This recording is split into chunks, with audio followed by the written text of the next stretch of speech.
Hello, lovely viewers. Welcome once again to Count Your Blessing. My name is Kukwa Andam. Last time on Count Your Blessing, we talked about rising from the ashes and we used Naomi as our case study. Today, I want us to still continue with rising from the ashes. Like I keep saying, life happens. Sometimes you just be in your corner doing something and then everything will just crumble under your feet. However, sometimes we go into bad situations because of decisions we take. Sometimes the very decisions we take tends to divert the trajectory of our lives, and then we find ourselves fumbling and in very difficult situation. And I want to ask, in such situations, can we still rise from our ashes? Today, we are looking at rising from our ashes, and we are studying the prodigal son. So Jesus narrated the story of the prodigal son to his audience, and he talked about a father who had two sons, and out of nowhere, I don't know what happened to the younger son. He woke up one day and felt like, well, my father has overlived his life and he's not dying anytime soon, so just let me get what I need to get and then move. So he went to his father and he told his father, please, just divide all your inheritance between me and then your older son, and then give me my share. For whatever reason, the father obliged and he did what his son was asking him to do. So the father divided his inheritance, and then the first mistake the boy did was even to go to his father and ask for your part of inheritance, knowing that your father is not dead. I mean, what do you want your father to think of? Is it that you really wanted him dead so that you can just have access to his things, and then because he's not dying, you just go and then ask for all these things? The son was a bit selfish. He was just thinking about what he wants, and what that was for. He didn't even consider how his father would feel, knowing that all the years of his life he has been toiling just to raise you, and then at the end of the day you come and you just want your inheritance. Secondly, the second thing this boy did that was wrong was for him to sell his part of the inheritance. And this one too, I think the father, honestly, I wouldn't want to be in his father's shoe, to know that everything you have toiled for all the days of your life has been sold by your son whilst you are still alive. It should be a painful thing, but then that's what the boy did. He sold all the assets. And the third bad decision this boy took was to leave the comfort of his father's house, leave the safety of his father's house, and then journey to a very faraway country. So he went to a faraway country after liquidating all their assets. He moved with the cash and then he went to enjoy himself, finished all the money. And just as soon as the money got finished, famine came in. And famine has a way of humbling people. In times of famine, everybody begins to think.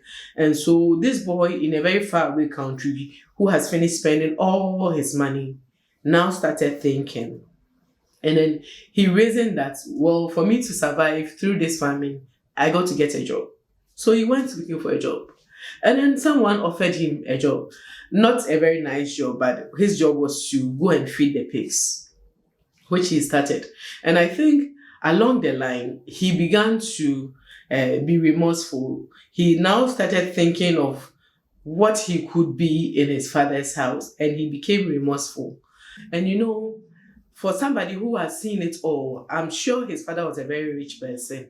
He had money at his feet and all that. And to me, to even talk to your father for him to do your bidding, it means that you've been pampered. And for him to have gone through all this and then now you are feeding pigs. It speaks of our stories sometimes. Sometimes we fall from grace to grass, and that is it. It just happens to us because of bad decisions that we end up taking. And it's a difficult stage to be.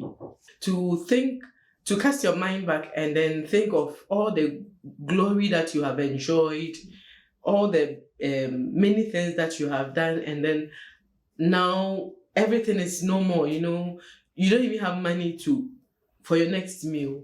Sometimes it's humbling. And it was at this humbling situation that the prodigal son now begins to make decisions that turned things around. And so we will want to look at some of the decisions he made. The first decision the prodigal son made was to own up his mistakes. It's very, very difficult for many of us to own up to our mistakes. When we do wrong, we would want to blame every other person apart from us.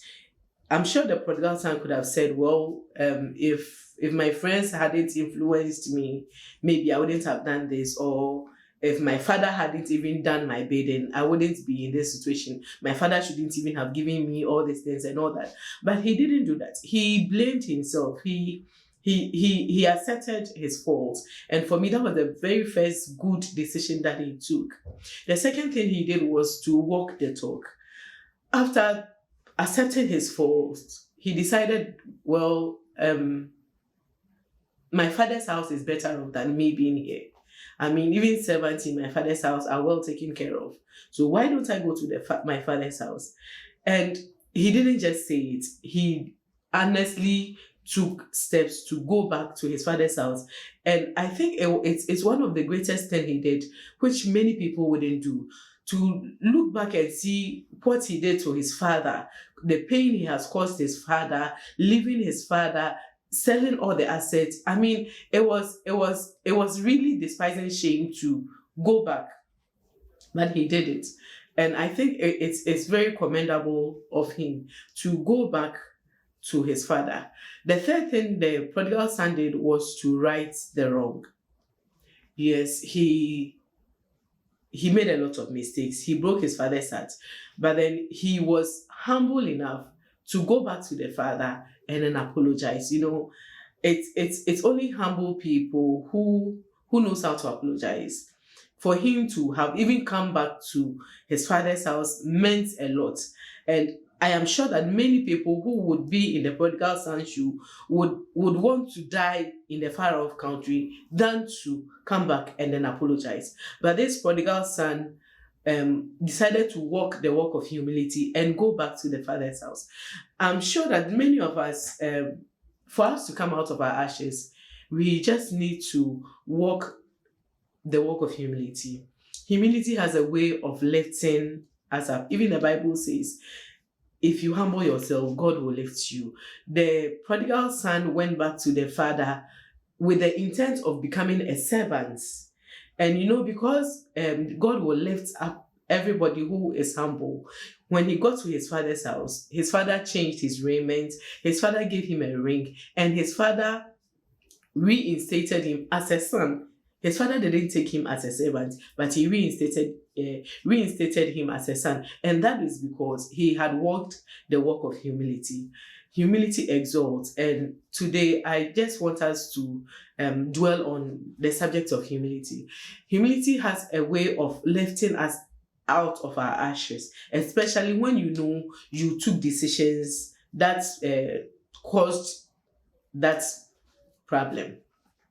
So, as we go about our days, let's think through our decisions, and then everywhere we have faulted, let's think of righting our wrongs and then saying sorry where sorry needs to be said, and then bridging the gap because we need each other to support us. I'm sure you have learned a lesson or two from the prodigal son. Thank you for listening to me. This has been Count Your Blessing, and my name is Kukwa Anda. Have a wonderful time. Bye.